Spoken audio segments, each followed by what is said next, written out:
आज ज्येष्ठ इतिहासकार डॉक्टर जयसिंगराव पवार यांचं दुःखद निधन झालेलं आहे.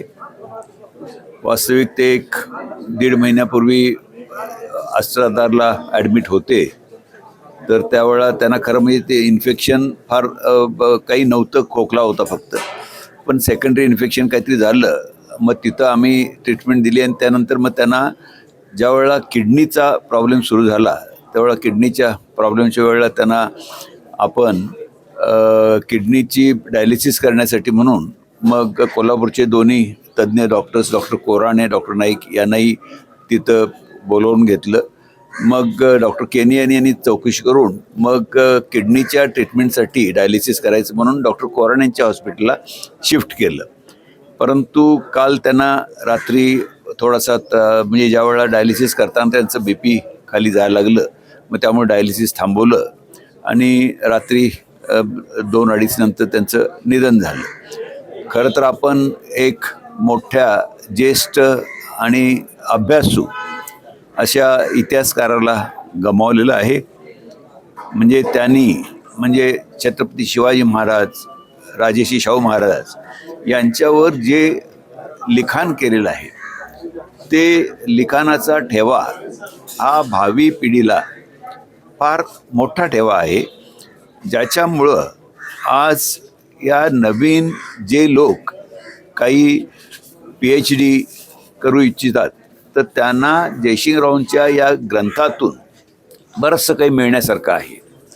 मी आपल्याला मुद्दाम सांगू इच्छितो की ज्यावेळेला माझी 75 वर्ष झाली त्यावेळेला आम्ही ज्यावेळेला ठरलं की मी आत्मचरित्र प्रसिद्ध करायचं त्यावेळेला आम्ही जयसिंगराव पवार यांचे त्यांना संपादक म्हणून नेमून त्यांच्या हाताखाली आम्ही एक शिष्टमंडळ नेमलं आणि त्या जे संपादक मंडळ होतं त्याचे ते प्रमुख संपादक होते आणि आम्ही समग्र कोल्हापूर असा एक ग्रंथ काढलेला आहे की आत्तापर्यंत कोल्हापूरचा शैक्षणिक, औद्योगिक, सांस्कृतिक, भौगोलिक असा कुठलाही इतिहासाचा आपल्याकडे कुठलीही संदर्भ ग्रंथ नाही.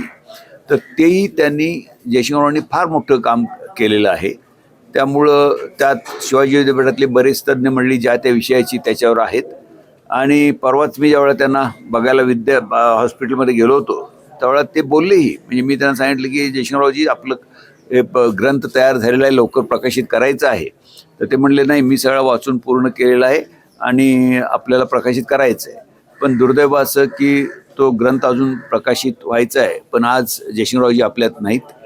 मला असं वाटलं की एवढा हा ज्येष्ठ तज्ज्ञ इतिहासकार आपल्यातून आज गेलेला आहे आणि महाराजांची आमची सगळ्यांची इच्छा होती की त्यांचं जे अंत्यविधी आहे तो शासकीय पातळीवर व्हावा या दृष्टिकोनातून संपर्क आम्ही साधत होतो.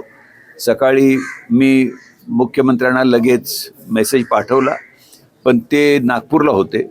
मग त्यांच्याशी संपर्क झाला आणि त्यांनी लगेच मला उत्तर पाठवलं की it will be done in the state as a state funeral.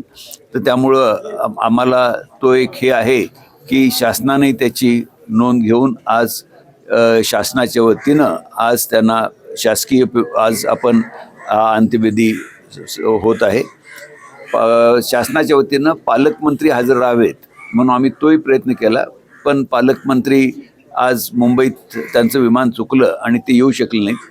परंतु तरी आपण सर्व कोल्हापूरच्या वतीनं आज त्यांना इथं आपण आज शेवटचा निरोप देत आहोत, श्रद्धांजली देत आहोत. तर आपल्या सगळ्यांनाच माझी कोल्हापूरकरांना आणि जयसिंगराव प्रेमी मंडळींना ही विनंती आहे की त्यांनी जो अमूल्य ठेवा ठेवलेला आहे इतिहासाचा, तर तो ठेवा त्यांचं हे खरं तर चिरंतन स्मारक आहे.